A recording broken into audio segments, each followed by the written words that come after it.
Boys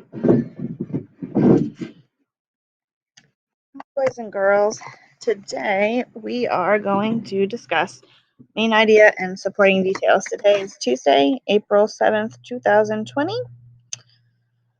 and these are our reading lessons for today.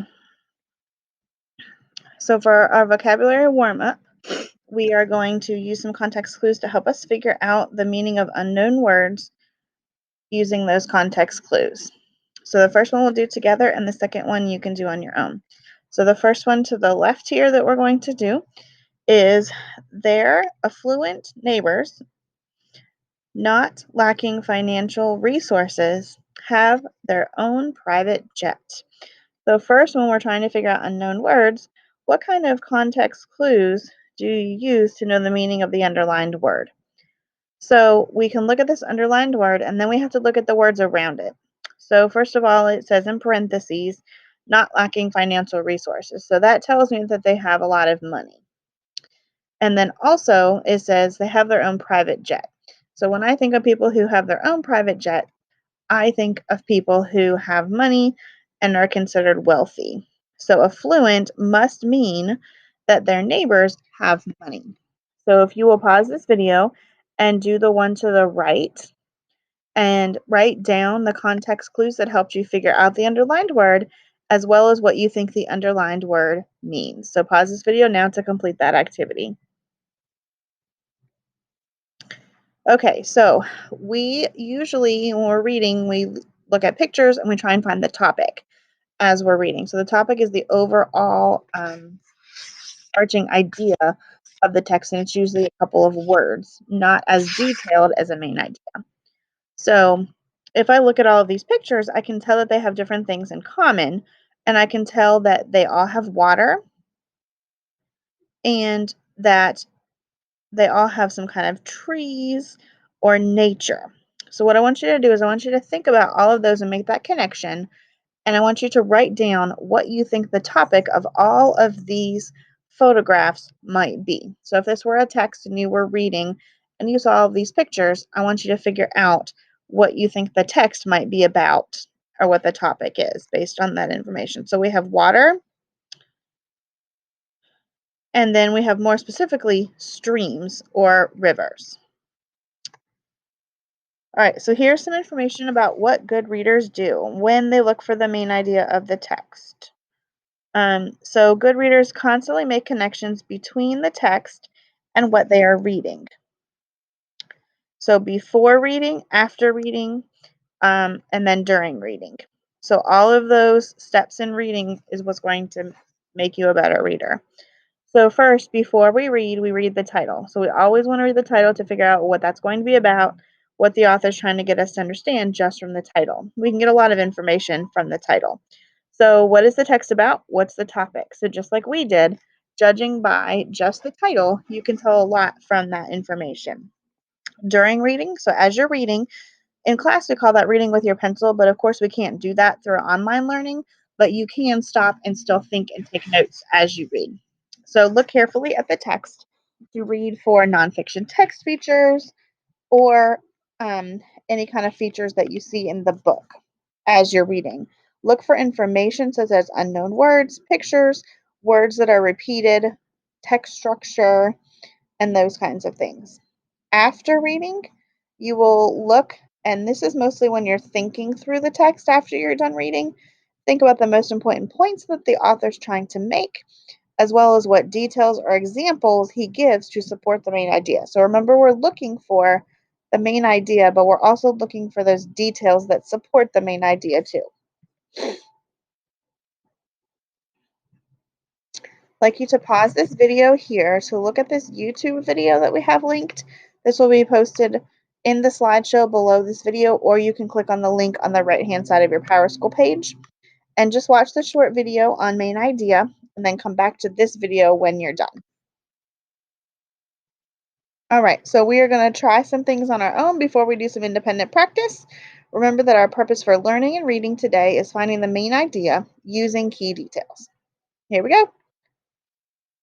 A Man Who Loved All Creatures, Great and Small, by Mary Kueller. So before we read, we have to look at the title. so that tells me something. So it tells me that I'm going to be reading about creatures, so it's probably going to be about animals that are small and big. So it tells me about the size of the animals. So ask yourself, can you guess what this is about?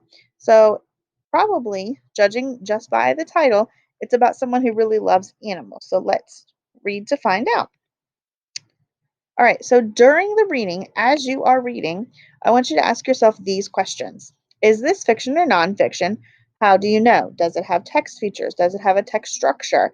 Is it cause and effect? Is it sequencing? All those questions that we have talked about in class are going to help you to figure out the main idea.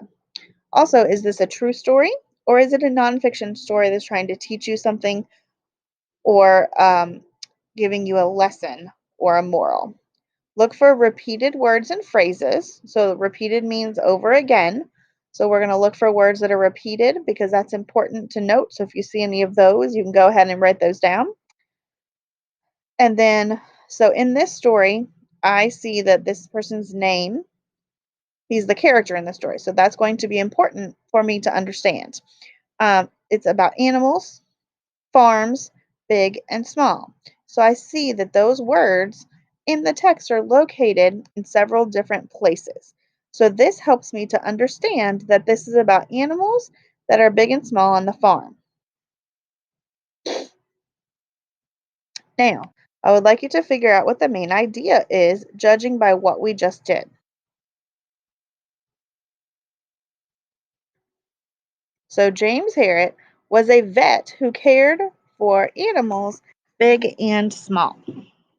And so I know that because I looked for repeated words. I was seeing if it was fiction or nonfiction and if there were any text features that I needed to complete.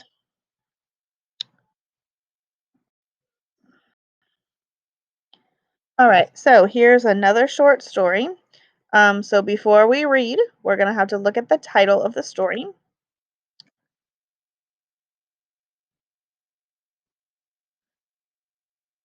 So our title tells us it's about turtles, tortoises, and terpenes. And then we're also going to look at the text structure as well.